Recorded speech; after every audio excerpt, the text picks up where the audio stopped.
पृथ्वी हमारे सौरमंडल का तीसरा और केवल ऐसा ग्रह जिस पर जीवन संभव है। यूं तो पृथ्वी की संरचना लगभग 450 करोड़ साल पहले हुई थी, पर पृथ्वी का अंत कब होगा और कैसे होगा, इसका सही अनुमान अभी तक कोई नहीं लगा पाया है। नमस्कार दोस्तों, आज के इस एपिसोड में आपका स्वागत है।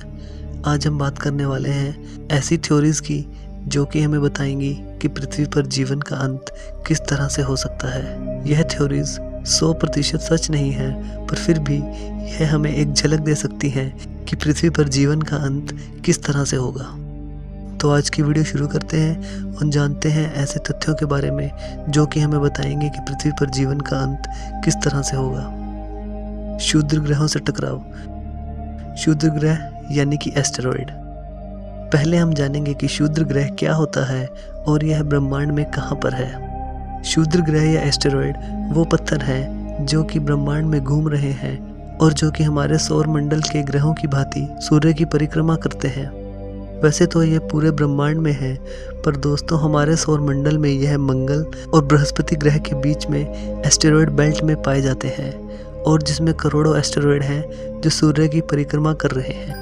ऐसा ही एक एस्टेरॉयड एपोफिस जो कि माना जा रहा था कि धरती से 2036 में टकराएगा और जो कि 300 मीटर चौड़ा था। यूं तो इसका आकार काफ़ी छोटा था, पर अगर यह पृथ्वी से टकराता तो इतनी ऊर्जा पैदा होती जो कि एटम बम से लगभग 1 लाख गुना ज़्यादा होती और जो कि धरती पर जीवन को नष्ट करने के लिए काफ़ी थी। पर हमारे वैज्ञानिकों का अनुमान उसके समय को लेकर गलत निकला और वो एस्टेरॉयड 2013 में पृथ्वी के पास से बिना टकराए निकल गया। और दोस्तों आपकी जानकारी के लिए बता दूं कि एक एस्टेरॉयड जिसका व्यास यानी डायमीटर 20 से 80 किलोमीटर का हो और वो धरती से टकराए तो वो धरती के पूरे जीवन को नष्ट कर सकता है। और सबसे बड़ा एस्टेरॉयड जो एस्टेरॉयड बेल्ट में घूम रहा है उसका डायमीटर यानी व्यास लगभग 525 किलोमीटर का है। सुपर वोल्केनो इरप्शन या फिर ज्वालामुखियों का फटना। ज्वालामुखी के फटने ने धरती पर जीवन को बहुत बार अस्त व्यस्त किया है और काफ़ी भारी भरकम नुकसान भी पहुंचाया है। माउंट तंबोरा ज्वालामुखी जो कि इंडोनेशिया में स्थित है, उसने सन 1816 में अप्रैल के महीने में बहुत भारी तबाही मचाई और उसमें लगभग 92,000 लोगों को अपनी जान से हाथ धोना पड़ा। और इसके फटने से इस ज्वालामुखी की लंबाई 13,000 फुट से घटकर लगभग 9,000 फुट रह गई थी। और इस ज्वालामुखी का असर सिर्फ यही 92,000 मौतों तक नहीं रहा, इसके फटने से आसमान में रह गई गैसों के कारण वातावरण में तापमान कम रह गया और जिससे फसलें नष्ट हो गई और जो कि और 1 लाख लोगों की मौत का कारण बनी। दोस्तों यह तबाही केवल एक सामान्य ज्वालामुखी यानी वोल्केनो की वजह से हुई थी। सोचिए अगर नॉर्मल ज्वालामुखी की जगह एक सुपर वोल्केनो कभी फट जाए तो क्या होगा। सुपर वोल्केनो के फटने से भारी तबाही होगी। जहां नॉर्मल वोल्केनो में लगभग 1 किलोमीटर क्यूब तक का मैग्मा होता है, वहीं सुपर वोल्केनो में लगभग 1000 किलोमीटर क्यूब तक का मैग्मा होता है। मैग्मा पिघले हुए पत्थर से बनता है जिसका तापमान लगभग 1300 डिग्री सेल्सियस तक होता है। और सुपर वोल्केनो के फटने से बहुत बड़े काले धुएं के बादल बन जाएंगे जो कि सूर्य की किरणों को धरती पर आने से सालों तक रोके रखेंगे और धरती पर जीवन का अंत हो जाएगा। नष्ट होते सितारे। यूं तो रात में टिमटिमाते हुए सितारे बहुत सुंदर लगते हैं, पर यह भी धरती पर जीवन को नष्ट करने का कारण बन सकते हैं। जब 2 नष्ट होते हुए सितारे आपस में मिलने लगते हैं तो वो गामा किरणों का एक सुपरनोवा बनाते हैं और जो कि इतनी शक्तिशाली और चमकदार होती हैं कि हमारी धरती को कुछ पलों में ही नष्ट कर सकती हैं। हमारी धरती ही नहीं, वो अपने दायरे में आने वाली हर चीज़ को चंद सेकंड में नष्ट कर देती है। वैसे ब्रह्मांड में यह प्रक्रिया होती रहती है, पर यह प्रक्रिया धरती से बहुत दूर होती है, इसलिए हमारी धरती और सौर मंडल पर उसका असर नहीं पड़ता। इन 2 नष्ट होते सितारों के मिलने से इतनी गामा किरणें निकलती हैं जिनकी ऊर्जा हमारे सूरज से लगभग 1 करोड़ अरब गुना ज़्यादा होती है। और अगर यह प्रक्रिया धरती से 1000 प्रकाश वर्ष की दूरी पर हो तो धरती इसकी रोशनी से एक पल में भुन जाएगी और पृथ्वी पर जीवन के अंत के साथ साथ खुद पृथ्वी भी नष्ट हो जाएगी। 1 प्रकाश वर्ष या लाइट ईयर का मतलब यह होता है कि जितनी दूरी प्रकाश या लाइट 1 साल में पूरी करता है उसे प्रकाश वर्ष कहते हैं। Big crunch theory. जैसा कि हम सब जानते हैं कि हमारा ब्रह्मांड लगातार फैलता जा रहा है और यह फैलना कब बंद होगा इसका अंदाज़ा किसी को नहीं है।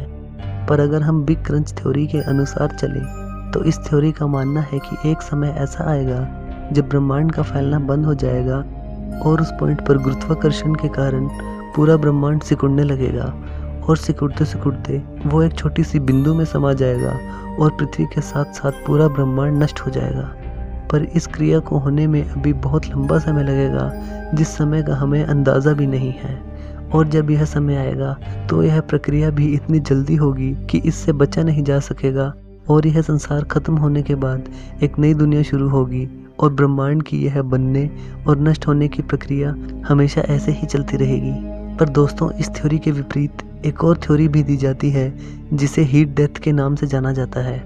इस थ्योरी के अनुसार हमारा ब्रह्मांड कभी भी फैलना बंद नहीं होगा और यह इतना फैलता जाएगा कि सारे ग्रह, सितारे, सूर्य, आकाशगंगाएं एक दूसरे से बहुत दूर चले जाएंगे।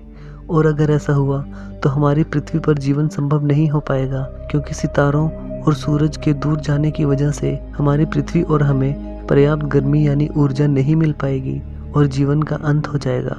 तो दोस्तों, ब्रह्मांड फैले या सिकुड़े, दोनों ही तर्कों में पृथ्वी का अंत होना निश्चित है। सूर्य पर होने वाले विस्फोट। सूर्य पर हमेशा अलग अलग तरह के विस्फोट होते रहते हैं और उसमें से एक है सोलर फ्लेयर्स, या फिर जिन्हें कोरोनल मास इजेक्शन भी कहा जाता है।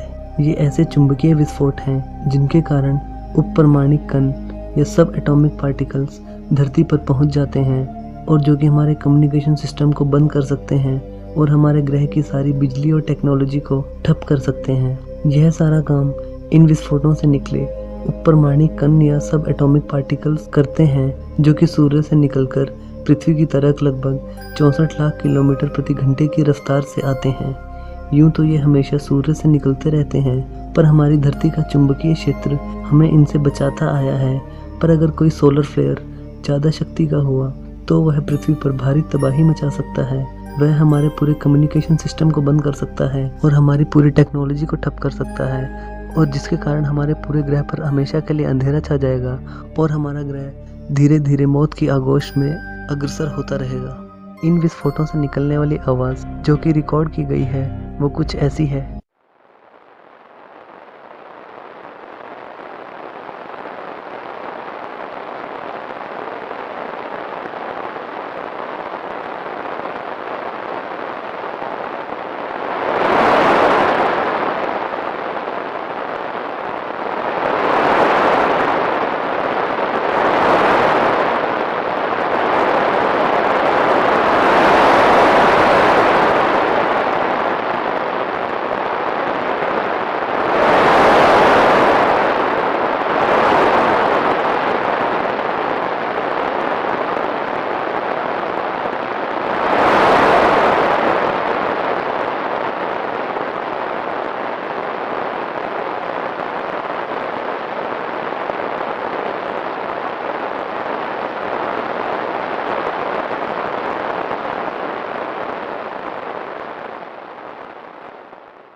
तो दोस्तों, ये थी 5 थ्योरीज जो कि हमें बताती हैं कि पृथ्वी पर जीवन का अंत किस तरह से हो सकता है। दोस्तों, आपको ये मेरी वीडियो कैसी लगी आप मेरे को नीचे कमेंट्स में बता सकते हैं, और अगर आपको मेरी वीडियो पसंद आए तो आप इसे लाइक और शेयर ज़रूर कीजिएगा।